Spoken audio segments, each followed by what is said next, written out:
yung articles of impeachment. Kaya late kami, alas 7 na, nandun pa rin.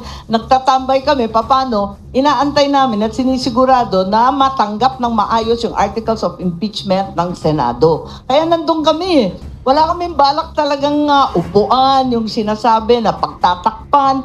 Nag-aantay nga kami, tinatanong ko nga, bakit hindi dumating ng May 11? Bakit May 13 pa? Dalian na ninyo para walang masabi yung tao. At gustong-gusto na namin talakayin yan. So, meron na tayong provisional schedule for the impeachment, for the submission of the answers of the respondents. Tapos yung presentation ng prosecutors, may pre-trial conferences hanggang June 15 at nakatakda na yung trial mismo ay mag-uumpisa ng July 6. So medyo maayos yun, sana hindi ganong mahaba, pero yun nga, apat kasi ang articles of impeachment. Kung maalala ninyo, yung kay Justice Corona, iisa lang yung article of impeachment at nagtagal ng lampas 3 buwan. So, eto nga, inaasahan namin na mabigyan ng pansin to at sinasabi nga namin na kailangan kahit may trial ongoing, pag nag-umpisa yung Senate, magbubukas rin ang sesyon. So, morning and afternoon, todo tutok tayo dyan.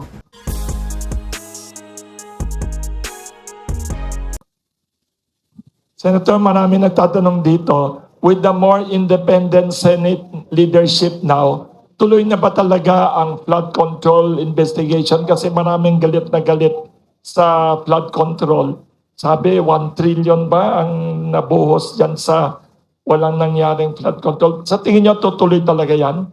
Yes, inaasahan ko na yan talaga ay tututukan. Pagkat hindi matapos-tapos yung topic na yan at hanggang ngayon, wala pa rin mga mastermind na nahuhuli. Hindi naman tama siguro yon. Kaya kinakailangan talagang pursigihin natin. Kung sino man abutan yan, kung kamag-anak ko, pinsan buo ko, kapatid ko, pamangkin ko, sorry na lang, wala tayong magawa. Talagang sundan yung ebidensya. Sana mapatawag na sina Sergeant Gutesa, yung 18 Marines, si Tri-Give, sina Martin Romualdez. Kailangan tawagan na makapagsalita sila para sa kanila rin yun, para maipagtanggol nila yung sarili nila kung sakasakali. Kaya eto nga, yun ang gusto namin talagang mangyari. Pero ang problema kasi, first time yata ito, nagarapalan ang pakikialam ng ehekutibo sa legislative. Kung babalikan natin yung aral natin sa social studies, maliliit pa tayo, elementary pa lang tayo. Separation. 3 separate, distinct, and independent branches of government that remain co-equal. Yun ang turo sa atin Ano nangyari dito? Pinapakialaman kung sino-sino, pati yung justice, pinapakialaman rin at sinisita pag hindi gusto yung hatol. Nagiging labo-labo na ito Hindi pwede yung ganyan. Kailangan respetuhin natin yung saligang batas.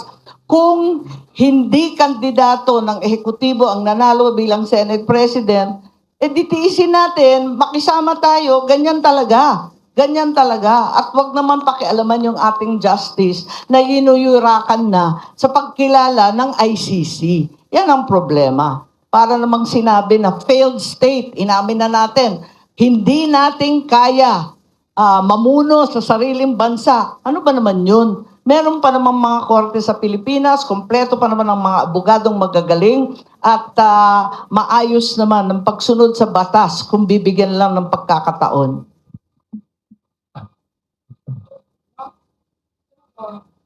Meron mga nagdagdag na si Mayor Magino ay talaga bilang ang sekretary ng PNP. Ito pinangalanan ko dati, natin po yung na involved sa drug, sa business. Ano ang nakikita po ito? Well, hindi naman tumakbo dito si Jed Mabilog, hindi naman tumakbo na nakaraang eleksyon. Ang inaantay yung mga natalo nung nakaraang eleksyon, lumampas na yung 1-year ban, kaya naitala na yata si dating Senador Francis Tolentino bilang DOLE. Inaantay din, inaabangan din si Secretary Abalos dati kung saan siya mapapaupo. At yung iba pang mga haka-haka, hindi ko alam. Pero marami talaga nag-aabang pagkat yun nga, magkakaroon daw ng shake-out. Kaya lang, eto nga, dati pinag-resign naman sila lahat, naibalik naman halos lahat. Kaya tignan natin kung ano talagang pagbabago ang mangyayari. Pero May na ngayon, kaya yun nga, paso na yung 1 year, di ba? Yung 1 year ban. So, inaasahan na may pagbabago talaga.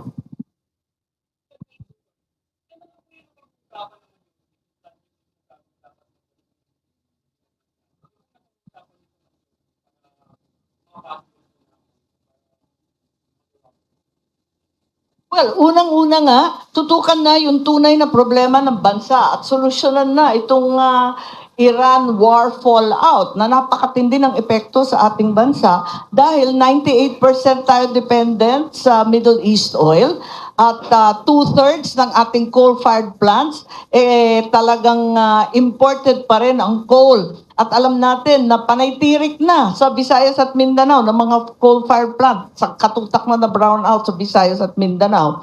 At eto nga, yung problema ng gasolina, ng diesel, ng magsasaka, na walang fertilizer, ang abono, yung urea, hindi lang mahal, wala pang mabili. So ang daming problema na totoo na hindi naman kailangan na mapunta sa politika. So yun ang unang naming gustong tutukan, and we certainly want to put the impeachment aside so that we can move forward with this very, very serious emergency that's confronting the nation.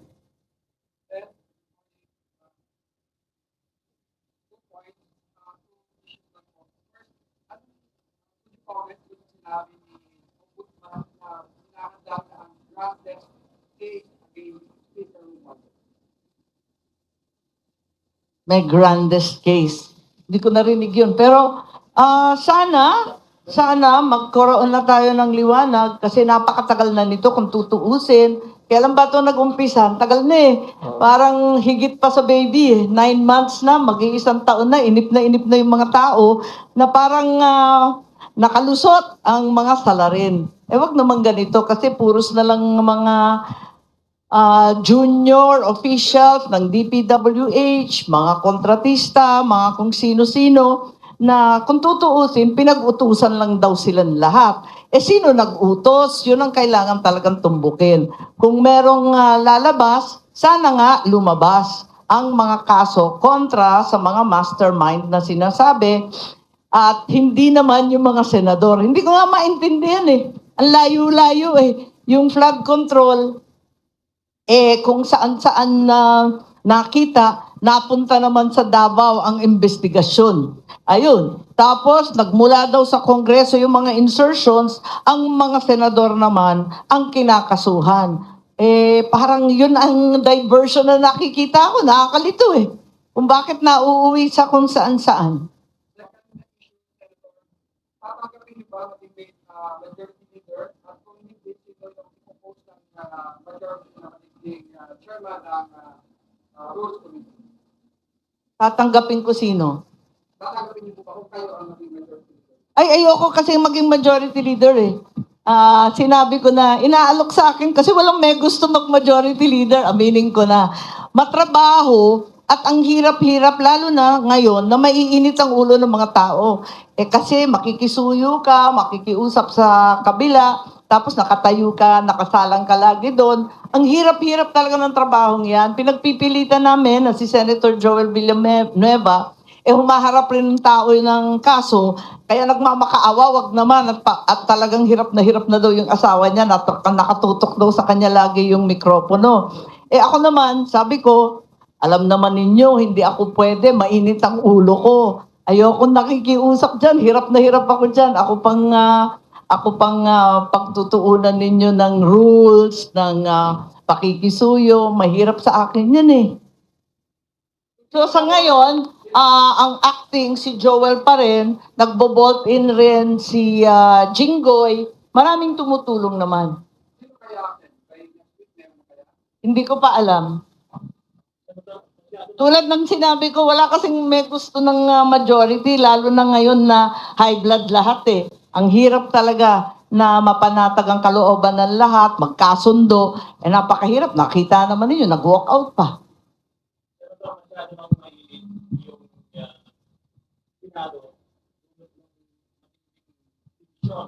May suggestion ng pahayag ni Senador Panginoon na ang makakapag-deny daw ng Senado ay gawing Senate President si Senador Sherwin Gatchalian. Anong teksto niyo? Palagay ko, hindi naman sang-ayon yung nakararami. 13 kami, solid kami. Yung 11 iba naman yun. Kung ano yung kandidato nila, minority pa rin yun. Kay Mate, yung 13 majority ay 13 pa rin. Dapat naman. Kami, solid kami. Yun nga lang, yung kinakasuhan, yung hinahabol, kung ano-ano talaga ang nangyayari, yan ang problema. Palibasa nga, buo kami, siguro may nagnanais na buwagin.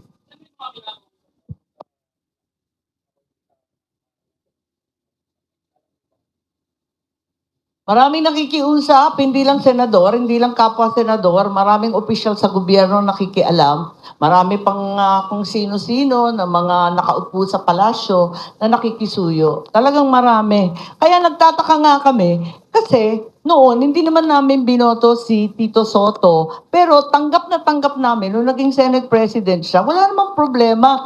Walang ganito na sungkitan, sulutan, kung ano-anong announcement sa media, pati ba naman yung mga press natin, nagagamit sa ka-announce ng kung ano-ano, ang maliwanag, kung wala kang boto, tahimik muna, trabaho muna.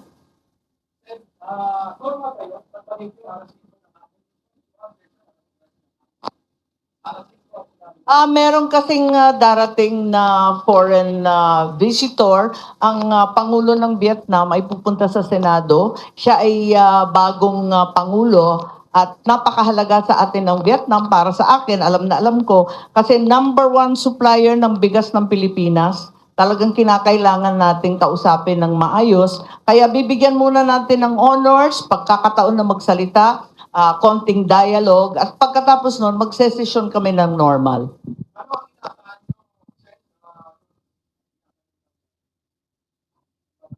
Sa presidente ng Vietnam or sa Senado? Well, inaasahan ko na kumalma na at makapagtrabaho na kaming lahat. Po? Magandang umaga po. Ako po sa isang libro na aksyon ng Senado. At isa pa yun, kasi na-refer to Committee on Rules yung investigasyon tungkol sa Senate siege. At ipapakita namin ng buo yung CCTV at yung mga pangyayari mula sa May 11. Kasi hindi naman May 30 nagsiklaban na eh. Nagumpisa talaga sa May 11 nung dumating at hinabol, rinesling, ang lakas ng loob, rinesling si Batong papaakyat. At duguan siyang dumating sa plenaryo. Dugo-dugo yung kamay ni Bato, isipin mo. Pagkatapos noon, si Terence Lim, yung isang usaan namin, hinahawi lang sila na huwag papasok dahil ang Senado, katulad ng Congress, ng Malacanang, may sariling security yan. Hindi basta papasok, miski police, miski marines, miski sino, hindi pwedeng papasok dyan kung walang pahintulot. Kaya tinatanong niya, Sir, wala naman tayong abiso niyan. Huwag muna kayo papasok. Tanungin muna ninyo. Hinawi-hawi niya, kinuyog siya ng todo, kitang-kita naman sa video, nakadapa na yung tao, pinagsisisipa pa rin, binubugbog pa rin, tapos hinatak pa sa loob ng kanilang van. Milagro nga, nakatakas eh. Pero napilitan kami, ipadala sa ospital, kasi sugatan naman at talagang bugbog sarado. May tanong dito, Senator, from Lila Pilipina, an NGO helping comfort women victims. Sabi nila, may we submit a question for Senator Amy Marcos? President Marcos is now in Japan for a state visit. As chair of the Senate Foreign Relations Committee, do you support or do you, what is your reaction to the call of Lila Filipina NGO for President Marcos to convey to the Japanese government their demand for apology and reparation for the Filipino comfort women victims as well as historical inclusion. Well, dalawang bahagi yan. Unang-una, sang-ayon ako na kinakailangan kilalanin yung hirap at sakit ng ating mga Pilipinang ginamit bilang comfort women nung nakaraang ikalawang digmaan. Sigurado ako na nagkahiring kami dyan at narinig namin ang karamihan, marami sa kanila patay na, di ba? Tapos iilang lola na lang ang natitira. Kailangan talaga bigyan sila ng ginhawa. Pero sa kabila nun, marami rin pagkukulang dun sa pagtutuos ng UN. Marami rin pagkukulang at hindi na ibibigay ng Philippine government bilang tulong sa mga sinasabing comfort women. So, sa kabila ng pagkilala at pag-apologize ng Japanese government na dekadang hindi nilang ginagawa, sa kabila nun, sana sagutin na rin ng Philippine government ang utang nila sa ating mga lola na inapi nung nakaraang ikalawang gera mundial. Thank you. May tanong naman dito, how Marami is... yun may mga yes. may mga scholarship para sa mga apo, mga restoration, bahay, mga Yes. tulong sa medical, lahat yun sagot ng Pilipinas tapos hindi naman Hindi pa ginawa. naibigay. Ayun. May Sorry. UN resolution yata. Yes, that's right. Tapos Condemning. nagkasundo at ito ang gagawin natin, ito yung gagawin ng kabila. Yun nga, hindi pa na isasatupad. Maski yung side natin. Thank you. May tanong naman dito. People are asking, how is your mother, former First Lady Imelda Romualdez Marcos? Any news about her? My mom's What is the fine. secret of her Siyempre, health? nanay ko, okay naman siya. Pero, magna 97 years old na yan sa July. Ang 97? tanda na niya Wow. Kaya, eto nga, iniiwasan nga namin na sana hindi na niya nalalaman yung kaguluhan sa politika, lalo Yes. na hindi ako sang-ayon sa napakaraming polisiya ng administrasyon ng aking kapatid. Siyempre, ayaw na namin na malaman pa niya, pero may kutob yun Dahil sa amin lahat, kesa sa tatay ko pa, siya yung politiko talaga. At masama ang pakiramdam niya. Sabi niya, hindi maganda ang kalagayan ng bansa. Maraming naghihirap. Ang daming dumadaing sa akin. Alam niya At higit pa sa lahat, pinapagalitan ko na nga yung mga yaya niya. Sabi ko, wag na ninyong pakita yung mga balibalita na ang Yes. upset lang siya. Ang problema, ang dunong-dunong nun, marunong magbukas ng YouTube, nanonood ng lahat ng balita. So alam niya. Sobrang updated at abala siya sa kalagayan ng ating bansa. Tulad ng ama ko, talagang tinututukan niya, magkano na ba yung bigas? Masyadong mahal. Ang gasolina, paano pa yung nagsasaka sa probinsya? Kasi probinsyana naman yun. Lalo yung mangingisda na hindi na nagpapalaot ng ilang buwan. Yes.